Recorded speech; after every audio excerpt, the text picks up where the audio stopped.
فبأي آلاء ربكما تكذبان 1985 میں مسجد نبوی کے ایک عالم کا بیان تھا ذکریہ مسجد میں. وہ ایک آیت کے اوپر آ کے رش کھا کے گر پڑے.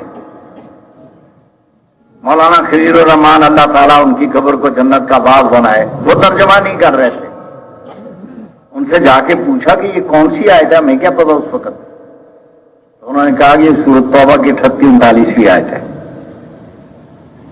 جب اس کے اوپر آئے اللہ تنفروا، اگر تم نہیں نکلو گے یعذبکم عذابا علیما، اللہ تعالیٰ تمہارے اوپر سخت عذاب مسلط کریں گے.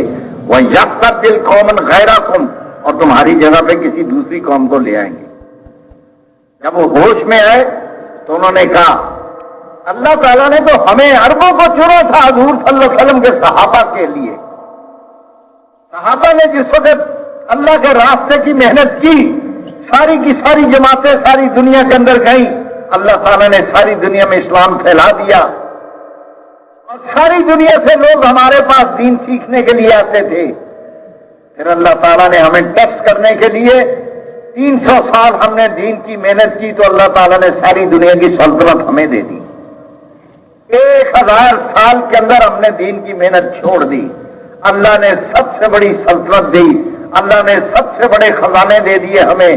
ہم میں سے ہر کوئی کروڑ پتی ہو گیا، لیکن دین کی محنت ہم نے چھوڑ دی. اللہ تعالیٰ نے ہم سب کو حکمرانی سے نیچے کر دیا، معصوم بنا دیا. اور اللہ تعالیٰ نے قرآن میں وارن کیا ہوا تھا اگر تم نہیں نکلو گے تو میں سخت عذاب مسلط کروں گا اور تمہاری جگہ پہ کسی اور کو لے آؤں گا.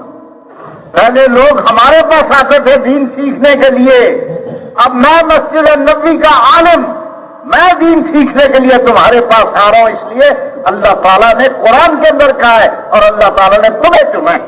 تم چنے ہوئے ہو، سارے کے سارے چنے ہوئے ہو، لیکن آج ہم اپنے مقام کو نہیں سمجھ رہے. ہم سمجھتے ہیں دنیا کو ہوتا، اور دنیا کے ہوتے تو غیر مسلمانوں کے پاس بھی ہیں. کیا ان کے جرنیل نہیں ہے؟ کیا ان کے صدر نہیں ہے؟ کیا ان کے وزیر اعظم نہیں ہے؟ کیا ان کے کروڑ پتی نہیں ہے؟ کیا ان کے کارخانوں کے مالک نہیں ہے؟ اس کے اندر تو کامیابی نہیں ہے. کامیابی جس میں اللہ تعالیٰ نے صرف ہمیں دی ہے، کلمے والی زندگی اور کلمے کی دعوت سب سے اونچا کام ہے. یہ تو اللہ نے قرآن میں کہا ہے.